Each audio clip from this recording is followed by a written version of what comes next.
기분 양조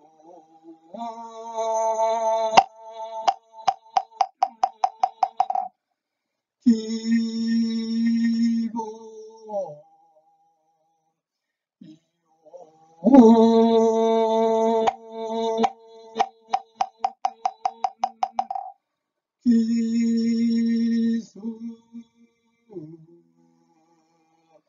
종류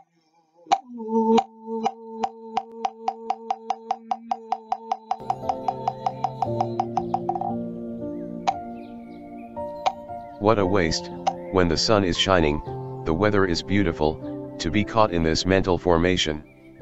If a mental formation is very strong and we cannot change the peg, then we have to embrace it, to transform it, we cannot forget it. Maybe it disappears for a few minutes and then it reappears. For instance, we invite up something outside, but it is soon replaced by our strong mental formation. All we can do then is to embrace, do walking meditation, and ask a brother or sister to help us with their energy of mindfulness, so we have more strength to embrace and deal with that mental formation.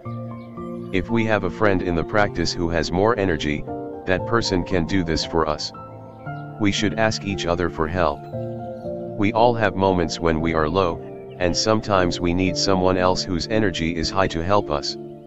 Maybe a monk or a nun who's only just been ordained has freshness, is able to do that.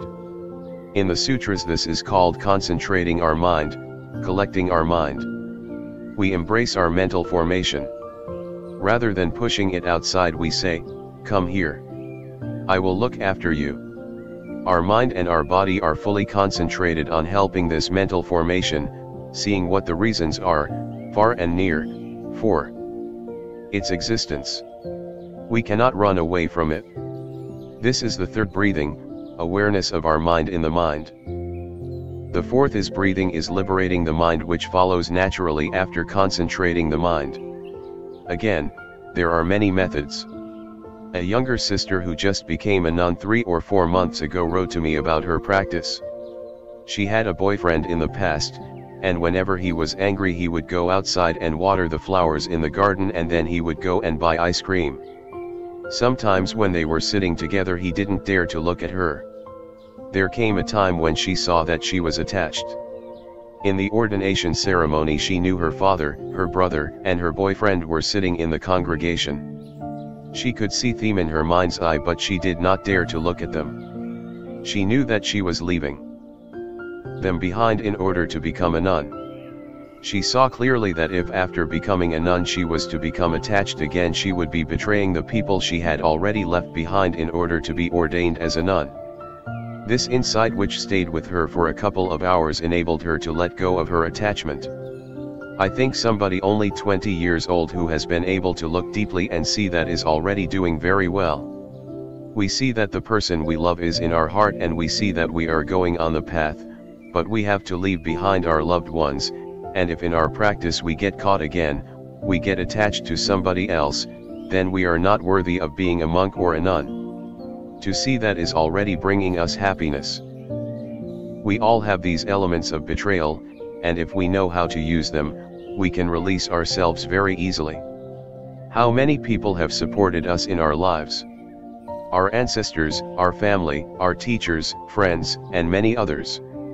If we allow ourselves to be attached and caught, we are betraying all those who have supported us on our way to becoming a monk or a nun.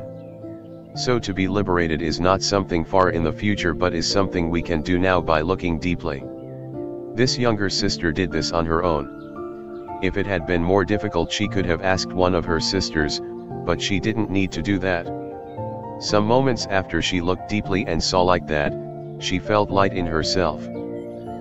This is how the practitioner remains established in the observation of the mind in the mind, the observation from inside of the mind or outside of the mind, or the observation of the mind from both inside and outside. This means we embrace that mental formation and we look into it to see its basis. We call it by its name. This is craving, this is anger, this is pride, this is suspicion. Who do we doubt? We doubt ourselves. We doubt our teacher. We doubt people in the Sangha. We doubt the Dharma. We have to call doubt by its name, look into it, look deeply into it and look deeply outside of it. If we look into it, we will see outside of it. There is nothing which does not have its source and its release. This mental formation can come from our physiology, from our consciousness, from our mind, from old seeds, from our environment or our society. When we can see the underlying causes of that mental formation, we know that it's only natural for such a mental formation to be there. If our mind has been formed like that, quite naturally that mental formation will be there. We shall see, if I had known how to look after my physical body, then this mental formation would not have arisen. If we eat too much, we give rise to feelings of craving, so eating with moderation is a method of practice. If we eat little in the evening and do not eat or drink things which excite us, that is not because we are being fussy about food. When we look from the outside of the mental formation, we will discover the inner content of the formation. And if we look into the inner content, we will find the causes outside for it. The practitioner dwells established in the observation of the mind in the mind, observation of the mind from the inside or the outside. He remains established in the observation of the process of coming to be in the mind, and the process of dissolution in the mind, or both in the process of coming to be and the process of dissolution.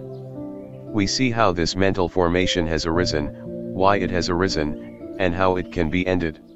Or, we see that thanks to my brother saying this, I have this mental formation. So, we remember that the next time the mental formation arises, we will use the method of practice to be able to deal with it, and then it will not arise anymore. Or he is mindful of the fact, here is a mental formation, until understanding and full awareness come about. This is the bare attention, the mere recognition aspect. We call it by its true name. We do not condemn it, we do not hate it, we do not crave it, because sometimes we are caught. As far as our wholesome mental activities are concerned, we are caught in them also. Our feelings, our pleasant feelings will catch us. If we are angry and there is a great deal of ignorance in our anger, someone may say to us, "You are wrong to be angry, the person you are angry with never did what you thought he did." You may see that your anger is completely unjust. But that does not mean to say that you can let go of it straight away. You are listening to music which is sentimental and over-emotional, but even though you know this, you don't dare to turn it off, you don't want to turn it off, because you're caught in it, caught in the suffering it brings you. Not only are you caught in things which are called pleasant feelings, you are also caught in what are called unpleasant feelings. Whenever a mental formation arises, it exists, and then it ends. There is a process. We have to respect that process.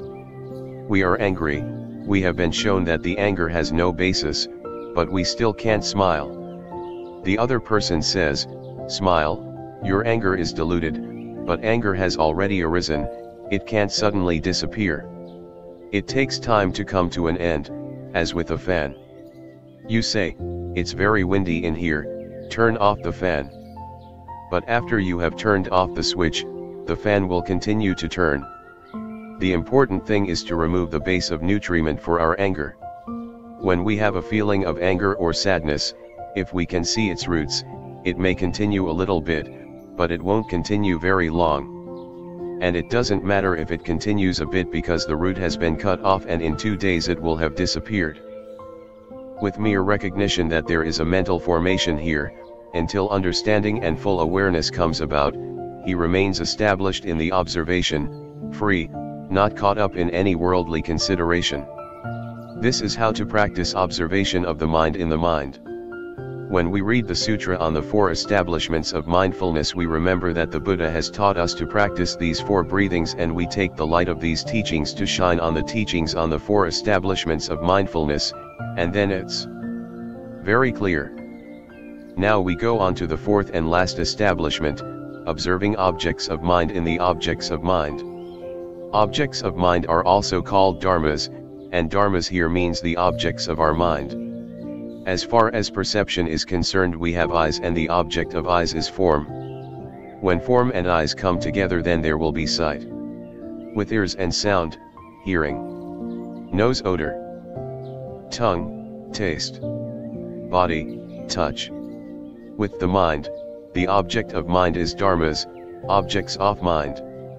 There is sight, hearing, sense of smell, taste, sense of touch, and consciousness, mind consciousness or thinking. So dharma here means the object of mind.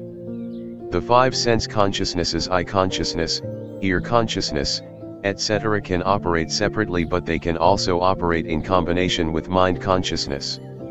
Sometimes when we look we can see, but we do not put our mind into it, and that is the eye consciousness working independently.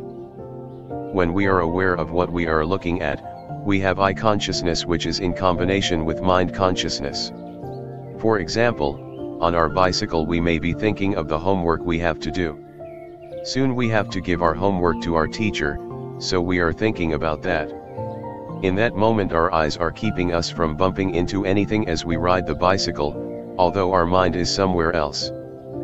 The mind consciousness also can work independently. If we are dreaming, for instance, our five other sense consciousnesses are not in operation. During a dream, our mind consciousness is working on its own, relying not on the sense perceptions but on information which exists in deeper levels of consciousness. When we are doing sitting meditation we can also use our mind consciousness alone. Or when we are doing mathematics, or when we are writing, we just use our mind consciousness.